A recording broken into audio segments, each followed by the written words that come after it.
Gracias por continuar con nosotros en esta mañana.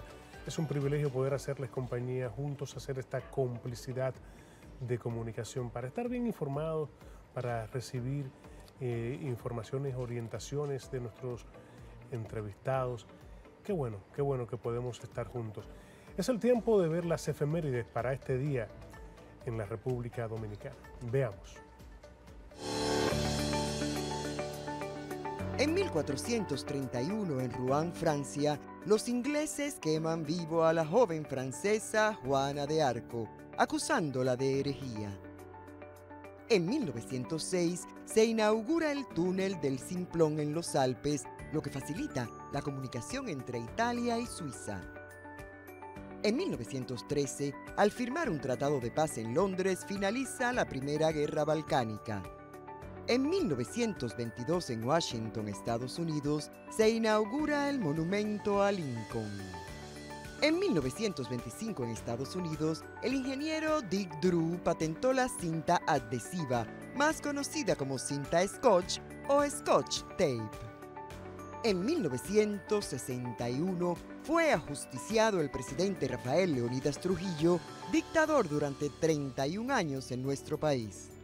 En el 2021, el presidente Luis Abinader declara el 30 de mayo como el Día de la Libertad.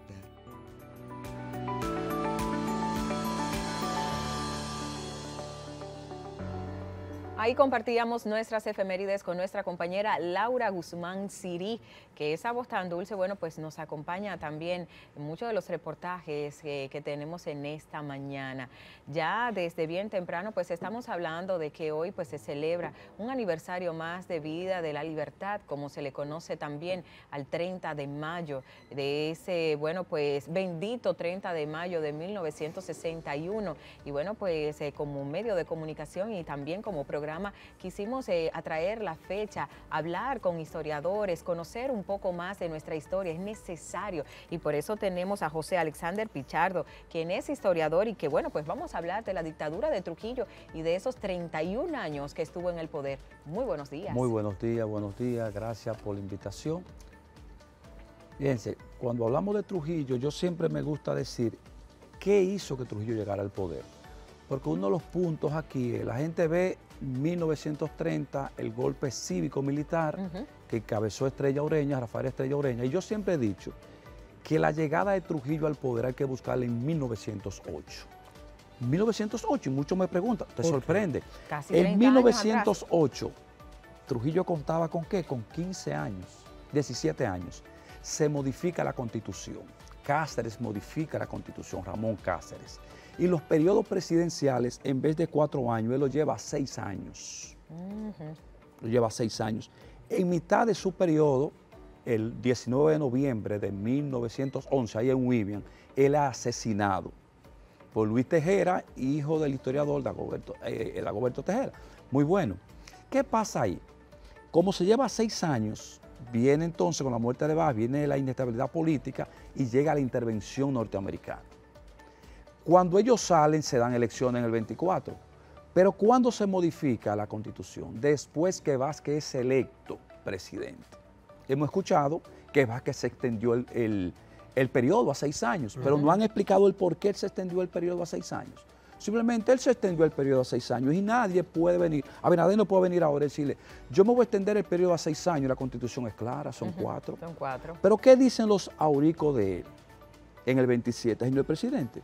Pero usted fue elegido con la Constitución del 8 y es verdad, señores. La Constitución la modifican semana después de Vázquez ser electo. Y es el punto donde él se agarra junto con su séquito de decir que él fue electo con la Constitución del 8 y no con la del 24 y se extiende el periodo. Las leyes no son retroactivas. No son retroactivas. O sea que y más cuando te afecta. Legalmente él tenía el derecho tenía el derecho de 6 años. Porque la ley solamente es retroactiva cuando te beneficia, no cuando te afecta. Perjudica. Desencuentro, dice, salario con asuntos retroactivos, ahí sí es bueno. Entonces, ¿qué pasa? Ya Federico Velázquez, Dolores Alfonseca y otros sabían de la ambición desmedida de Trujillo como jefe del ejército. El único que no le daba cuenta de eso era Vázquez. El único que estaba ciego era Vázquez. Y hay documentos ahí donde ellos estaban ya dispuestos a destituir a Trujillo inmediatamente. Velázquez, que era el favorito para ganar las elecciones, llegar al poder. Entonces eso le permite a Trujillo madurar su plan junto con Rafael Estrella Ureña, que era el ministro de Interior y Policía, y que constitucionalmente le correspondía asumir la Constitución, no como hoy en día, que dice que a falta del presidente y el vicepresidente, el presidente de la Suprema Corte de Justicia toma poder 45 días después, llama a elecciones. En esa fecha era el ministro de Interior y Policía que asumía la presidencia a falta del presidente y vicepresidente. Por eso que él es presidente de manera interina hasta que se hacen elecciones. Entonces, observen cómo en el 8 se da un fenómeno, porque a veces en la historia la gente mira el proceso hoy, pero todo fenómeno histórico hay que ceñirse a esa época. un cronograma. Un pasado que lo sustenta. Que lo sustenta y que lo va un engranaje. Entonces, por eso yo siempre he dicho que hay que buscarlo en el 8, porque eso le permite a Vázquez prolongarse y a Trujillo madurar ese plan que tenía, que lo consumó con el golpe cívico-militar el 23 de febrero, que casualmente un joven que apenas tenía 23 años para la época fue que redactó el manifiesto. Joaquín Antonio Balaguer Ricardo. Ahí Joaquín está. Balaguer. Que comienza, bueno, pues su historia. 23 años Un niño, redacta un muchacho. el manifiesto que se leyó. Eso es así. ¿Cómo podríamos definir el periodo de la dictadura de Rafael Leónidas Trujillo? ¿Cómo lo define la historia? ¿Cómo lo definiría Alexander? La historia está ahí. Fueron 31 años, aunque él gobierna 18 como presidente constitucional, porque eso hay que aclararlo. Aunque claro, él era quien mandaba, es como dice, el rey detrás del trono. El jefe. El jefe, pero el 18 años fueron él como presidente. Del 30 al 38, producto de la matanza haitiana, uno de los acuerdos que lleva que él no se presente, y luego del 42 al 52, cuando luego sale de nuevo. Pero fíjate, va a ser una época muy cruenta para el país, realmente. Inicia, yo digo que desde la campaña Dios visto lo que iba a hacer. Virgilio Reina y su esposa, embarazada, en plena campaña, fueron asesinados en San José de las Matas. O sea, ya teníamos que empezar a ver lo que venía. Mata a un opositor y es su mujer embarazada en San José de las Matas. Y fue un régimen realmente oprobioso, porque la gente aquí se acuerda del 14 de junio, pero no fue solamente el 14 de junio. Aquí intentaron antes de salir el régimen oprobioso, que si bien es cierto, y yo siempre lo he dicho eso, que hubieron luces, porque yo soy la gente que digo que en la historia, aunque fue un perverso, hubieron luces. Y aunque lo hiciese con beneficio propio, que eso también hay que decirlo, pero se quedó en la posteridad, o sea, el voto a la mujer en el 42, que lo hizo quizás con un sentido de reivindicarse y darse a presentar ante la comunidad internacional, como volvía a la presidencia, como un hombre que cambió de mentalidad producto de esa matanza haitiana, hay que decirlo. Él tenía que venderse como un hombre nuevo. ¿Y qué mejor que poner a la mujer con derecho político? Porque la gente cree que Trujillo no fue un animal como lo quieren presentar. El tipo, para tú rodearte y convencer mentes brillantes, tú tienes que tener un don político, no, por lo menos. Trujillo no era ningún idiota. Pero tú sabes que hay gente aquí que lo quiere pintar y el tipo no era un idiota. No, pero No, es que el que quiere tener esa visión, yo puedo tener todas las cosas en contra, tanto de Trujillo como de Joaquín Balaguer, pero yo tengo que reconocer que ambos eran personas inteligentes. Brillante. De hecho, tener bajo la sombra a un tipo como Balaguer. Pero dos son Balaguer y Peña Valle, que fue lo más brillante que dio aquí el siglo XX. Exactamente. Incluso Pedro Enrique Ureña, que mucha gente no lo sabe, fue el primer ministro de Educación que tuvo Trujillo. O sea, oye, ¿a quién atrajo Trujillo al principio? Aunque se va, oye, ¿a quién atrae Trujillo? A Pedro Enrique Ureña, el más grande humanista dominicano. Así es. Eso es así.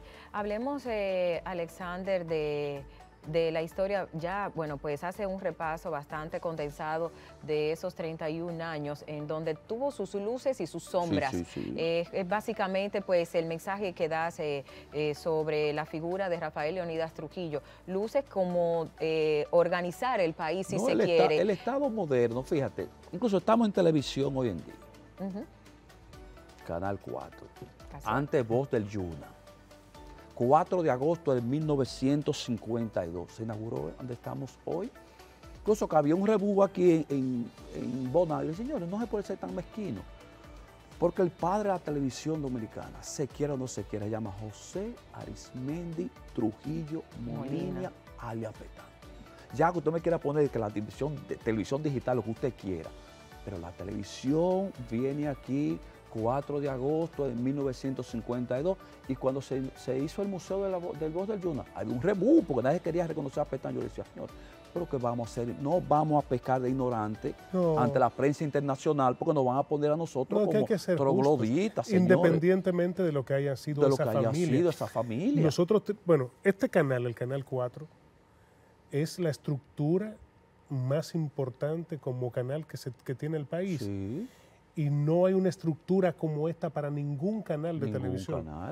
Hay canales hermanos como el Canal 5 que han hecho una estructura importante, pero jamás parecida a esta. Nunca. O sea, nosotros tenemos estudios arriba, tenemos, bueno, aquí hay como 6, 7 estudios de Las emisoras están aquí, o sea, es un edificio.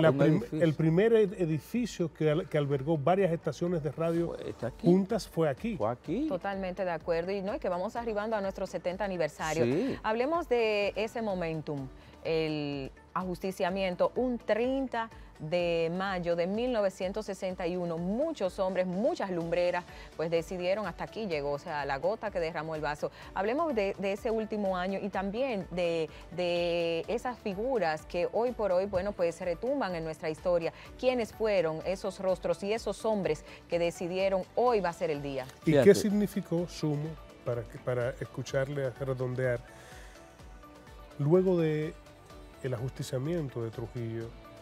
¿Qué significó eso para la República Dominicana? Fíjate, cuando hablamos de ese 30 de mayo, martes 30 de mayo de 1961,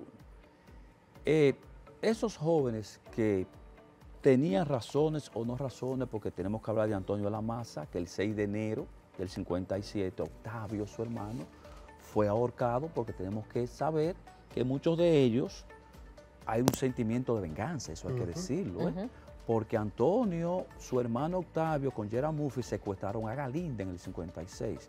Y como Trujillo era un experto en usarte a ti, por eso cuando hay que le usar a Claudio Camaño, incluso me que haga este paréntesis a Claudio Camaño para que le matara a Aníbal, cuando Aníbal estaba embromando una finca, Trujillo lo mandó a matar a Aníbal, pero luego terminó suicidándose.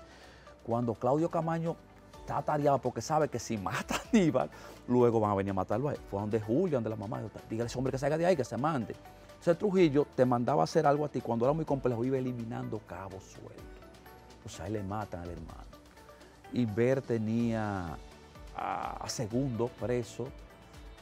Pastoriza y Huáscar Tejada, que tenían una constructora, habían sido amonestados, Modesto Díaz, Juan Tomás, que eran hermanos. O sea, eran una serie de hombres que tenían razones suficientes para salir del sátrapa, aparte de que ya Estados Unidos le había retirado su apoyo al régimen, y que aunque al final del día no participan directamente, pero 2 de las carabinas, Ángel Suero Cabrera es que la da y el hacía que la manda.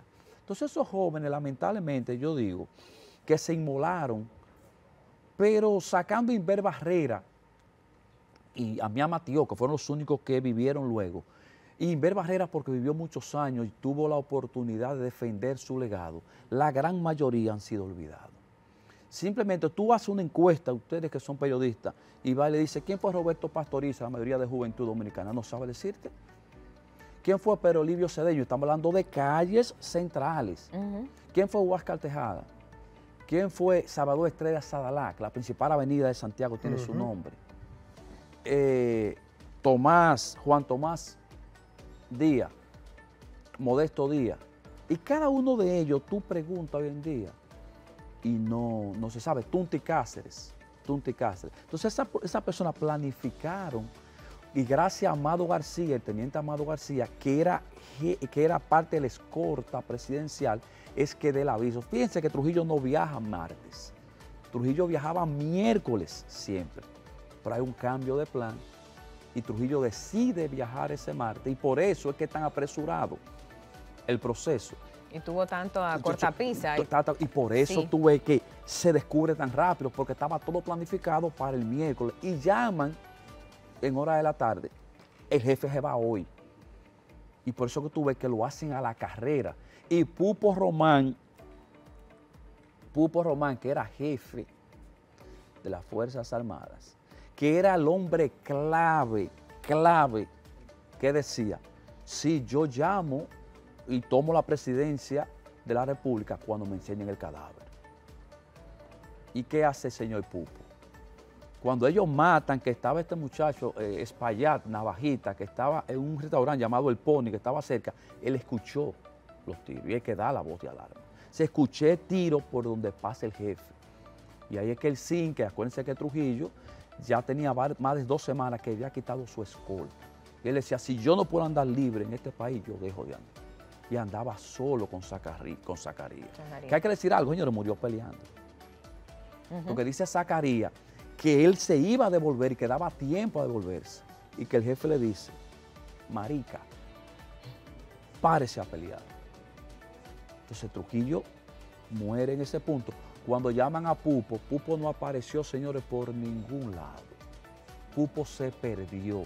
Y eso le dio tiempo a que Ramfi volviera y que el engranaje del poder pudiera retenerlo. Y ya sabemos lo que pasó con Amadito, con Antonio. Con todos. Con todos, porque algunos murieron en la cual el 5 de junio mataron a Calle Moca y matan a Amadito y matan a Antonio Lamasa, que se enfrentan. Incluso hasta Rick Cabral, el del hospital, muere. Robert Reed muere de manera, no estaba directamente con el complot, pero Antonio y Amadito se refugiaron en su casa. Bueno, es parte también. Y llegaron improviso y no sabía lo que había. Y le dio una crisis nerviosa tan grande, con miedo a que lo agarrara y lo torturara, que terminó suicidándose. Sí, Robert Ricardo es una víctima indirecta del complot, porque él termina suicidándose porque se siente tan nervioso que vayan y le tomen la gente del CIN, porque él sabía el tipo de tortura que había. Y los demás, ya Ramfi se encarga de matarlo el 18 de noviembre. Luego de este asesinato, del ajusticiamiento, ¿cómo cambia la historia para República Dominicana ese acontecimiento? Mira, va a haber un antes y un después, porque cuando matan a Trujillo, entre comillas, se acaba el miedo. Digo entre comillas porque hay que acordarse luego de los 12 años. Claro. De los 12 años, fíjate, yo digo que en cierto sentido hay un cambio, cierto área de libertad, pero hay cosas que no cambiaron y no han cambiado.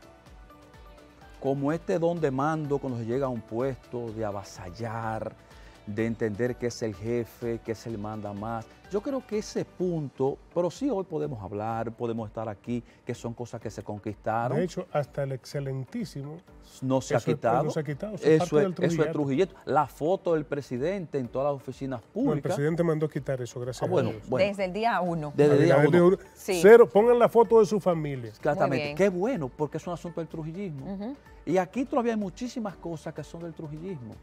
No, tanto así, Alexander, que aquí la gente, mucha gente todavía sigue aclamando que debería devolver el jefe. ¿Qué mensaje tú le dices a esa gente? Mire, yo siempre he dicho, estudie. El que lo dice, yo estoy seguro que un desconocedor de la historia. Ignorante. Que no sabe del sacrificio de la invasión de Luperón del 49, porque solamente aquí te mienten la de 14 de junio. Porque quizás fue la que dio ese puntillazo final y por el tipo de personas que participan, porque acordémonos que aquí se intentó una de Cayo Confite, que estaba Bosch, que estaba Juancito Rodríguez, que estaba Castro, incluso Fidel, envuelto, esa se abortó. porque alguien habló y se abortó. En el 49 tuvo la invasión de Luperón, donde murieron jóvenes valiosos. En el 59 ni hablar, las hermanas Mirabal. Pero no solamente ellas, ¿cuántas personas de a pie? Señores, estamos hablando que se habla de más de 40.000 personas que pudieron haber perdido la vida en todo, incluyendo la matanza haitiana, claro está, en todo el régimen. Entonces, quien hable eso, que por más imperfecta que sea nuestra democracia, porque lo es, ninguna democracia es perfecta, ninguna, y por más imperfecta que sea la de nosotros, señores, yo puedo venir aquí hoy y expresarme libremente, sin temor que cuando salga por esa puerta, simplemente me secuestren y me desaparezcan. Pero solamente pensar en que usted en la calle puede criticar al gobierno con una acción que usted entiende que no está bien, ya con eso usted tiene que medirse para estar diciendo que vuelva a un Trujillo. Solamente con esas acciones que podemos hacer hoy. Así es. ¿Qué ganamos nosotros? Con la salida de Trujillo. Sí. Mira, ganamos mucho. Te digo, ganamos esa forma de poder expresarnos hoy libremente. Ganamos que personas del peso de Juan Bosch pudieran volver al país, aunque lamentablemente yo siempre he dicho que Bosch no entendió el momento histórico. Bosch fue, y yo siempre lo he catalogado como un teórico de la política, pero a nivel práctico el tipo no obtenía, porque usted querer cambiar un país de la noche a la mañana, con 30 años una dictadura, y usted decía de la noche a la mañana, todo cambiado, sabía lo que venía. Era muy cuesta arriba. Era muy cuesta arriba, usted no puede hacer cambio brusco. Incluso el agua salva vida, ¿no? Si tú tienes más de 8 días que no bebe agua y te bebe esa copa de un golpe, muere por una reacción violenta, tus órganos tienen que empezar a beber agua poco a poco y el agua salva vida. Entonces hacer cambio tan brusco. Mojándose la boca. Mojándose la boca, sí, primero, para que el organismo vaya asimilando ese cambio brusco que viene. Entonces, tenemos la ventaja de tener a un Bosch, no sé si ventaja o desventaja de tener un Balaguer, que fue de la figura después del 52, yo siempre he dicho, Balaguer no fue la figura cimera en el régimen, fue Peñavalle, desde el punto de vista intelectual, para que después que Peñavalle muere en el 52, quien pasa a asumir el asunto visible de la intelectualidad es Balaguer. Sí, y va a ser aquel que va a gobernar 22 años, que va a escribir Yo y mi condiscípulo, que va a escribir Memoria de un cortesano a la era de Trujillo y que se va a vender como el máximo discípulo, pero fue Peñavalle. No, y fue también, hay que reconocerle de Balaguer, que fue obviamente pues también un gran escritor dominicano, haciendo pues el apartado de lo que fue obviamente pues en el plano de la política muy diferente. Balaguer sin política hubiese sido mínimo un Cervantes. Sí, en literatura, óyelo bien. Sí. Balaguer dedicándose plenamente a la escritura, eso de la gente que digo, que hubiese sido mínimo un premio Cervantes de literatura. Así dedicado es. 100%. Balaguer vivía para la política, respiraba política. Totalmente. José, no queremos dejarte ir sin hacerte la pregunta. Hoy para ti, ¿se conmemora o se celebra la muerte de Trujillo? Yo digo que hay que celebrarlo. ¿Cómo conmemorar? Conmemorar es ¿qué es lo que conmemorar? ¿Qué es lo que conmemorar? Tu cumpleaños, qué sé yo, que taparon un hoyo allí, pero hay que celebrar, señores, es la vuelta a la libertad, es el día de la libertad. O sea, yo tengo que celebrar la libertad. ¿O tú crees que tú puedes conmemorar cuando en la plena guerra de secesión de Estados Unidos, Lincoln llama al sur negro que se rebele y que se una al Estado de la Unión para la guerra de secesión? ¿Tú crees que nosotros podemos conmemorar eso? Eso hay que celebrarlo. Hay que celebrarlo. José Alexander Pichardo, historiador, profesor universitario también, gracias por haber estado con nosotros. Un placer, estamos por aquí siempre. Un gran honor.